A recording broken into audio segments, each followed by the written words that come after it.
Selamat siang rekan media. Pada siang hari ini, Senin 10 Juni 2024, kita melaksanakan sidang pemeriksaan saksi Adechart yang dihadirkan para terdakwa. Namun pada hari ini ternyata yang bisa dihadirkan hanya saksi yang meringankan yang dihadirkan oleh terdakwa Syahrul Yassin Limpo.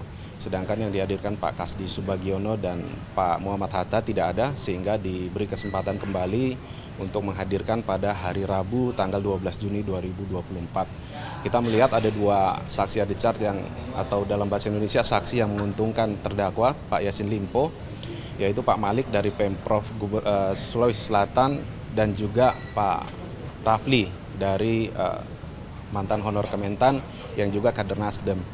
Dari keterangan kedua saksi Adechart tersebut, kita melihat tidak ada sama sekali relevansinya dengan dakwaan. Karena apa yang dijelaskan oleh saksi-saksi Adechart tersebut adalah terkait profil maupun perbuatan-perbuatan Pak Yassin Limpo pada saat beliau menjabat sebagai Gubernur Sulawesi Selatan. Sehingga bagi kami tidak perlu melakukan pendalaman lagi karena tidak terkait dengan dakwaan kami yang telah kita periksa di persidangan. Itu mengenai Adechart. Kami juga mendengar info adanya permohonan saksi Adechart yang diajukan Pak Yassin Limpo kepada Pak Presiden, begitu ya. Kita melihat sendiri Pak Jokowi, Pak Wapres, Pak Ma'ruf Amin, Pak Menko Airlangga Soeharto dan juga Pak Yusuf Kalla yang kami dengar.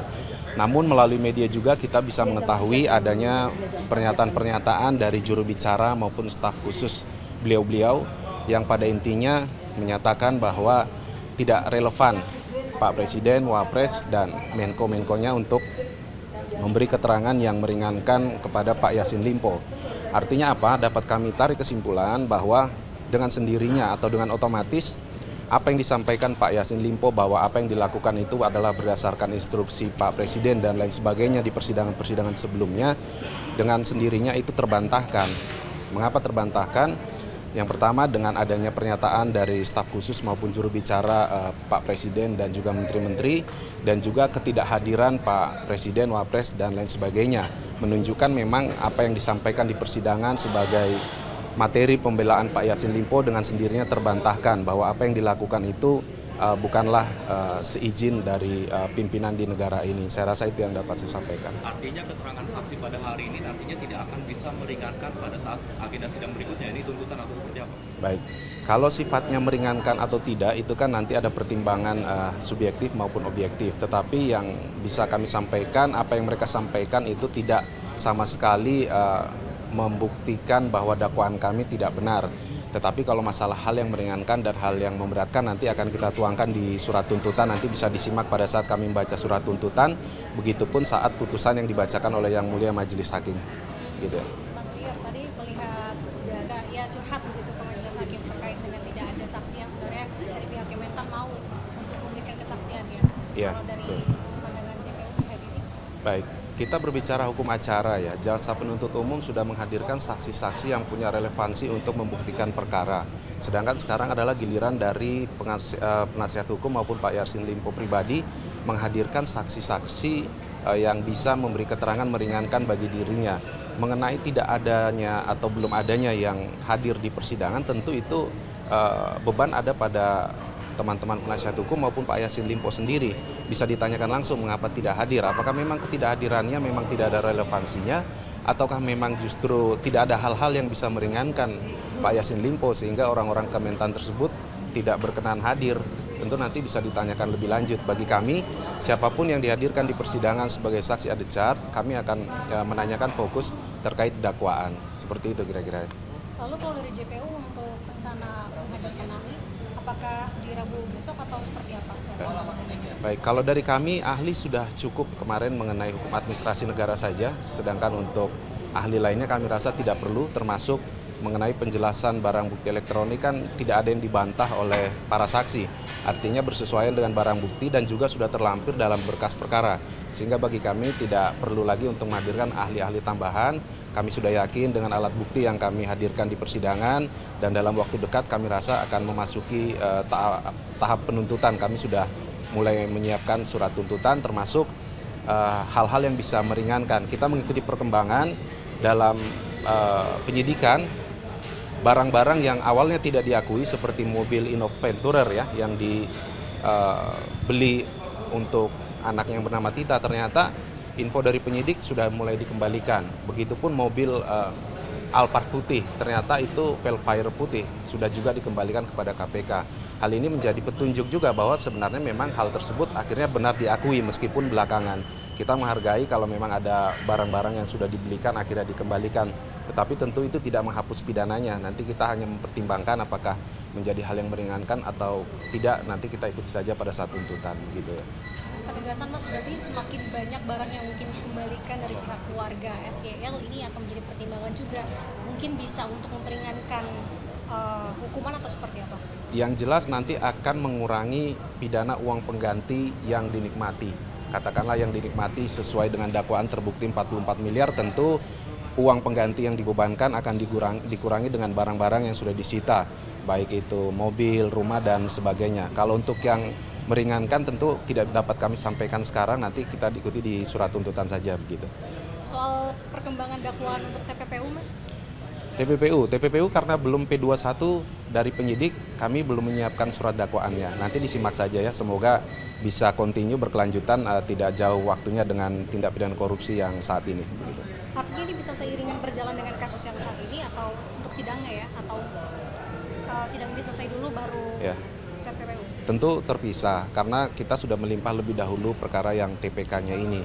Nanti juga bisa diikuti apakah TPPU yang lanjutan itu juga ada TPK barunya. Nanti kita ikuti saja, karena kan aset yang disita sudah cukup banyak ya. Ada di pemberitaan nilainya bisa lebih besar dari yang sudah didakwakan sekarang. Tentunya kita akan mencari lagi tindak pidana korupsi lainnya yang terjadi di lingkungan Kementan, yang mana itu juga dilakukan Pak Yassin Limpo maupun orang-orang Kementan lainnya. Saya rasa itu ya. Cukup ya.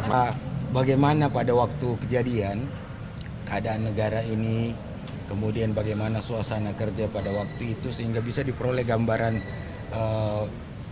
yang sebenarnya untuk bisa memastikan apakah di sini ada kesalahan atau tidak ada kesalahan. Jadi itu sebenarnya kita harap. Namun kami juga tetap menghormati bahwa itu adalah hak masing-masing orang yang kita panggil, yang kita harapkan hadir, mungkin tidak berkenan, ya kami tetap menghormati hak itu. Dalam perkara ini dugaan pemerasan dan gratifikasi, beberapa kali saya lihat Pak SYL dan kuasa hukum mencoba meresum hasil kinerja SYL selama jadi menteri. Apa yang coba disampaikan dari poin hasil kinerja SYL? Tentu kami ingin memberi gambaran bahwa kalau dari hasil kinerja ini positif atau ada prestasi ataukah tercapai seluruh target-target, baik target yang di atas maupun target untuk mengatasi keadaan pangan di Indonesia pada waktu itu, tentu kami ingin berkata bahwa apa yang menjadi masalah, kok bisa ada kejadian yang dituduhkan ini. Kalau ada prestasi, orang mengejar prestasi tentu butuh kinerja, butuh waktu, butuh optimalisasi segala sumber daya yang ada. Namun ternyata tiba-tiba ada kejadian seperti ini. Apa masih sempat orang yang sedang mengejar prestasi, sedang mengejar kinerja, masih sempat-sempatnya main-main kayak begitu atau tidak gitu. Ini untuk memberi gambaran sebenarnya bahwa yang dicapai jauh lebih banyak daripada apa yang dituduhkan yang belum tentu benar menurut kami. Oke Bang, ini masih tadi seputar pejabat tinggi negara.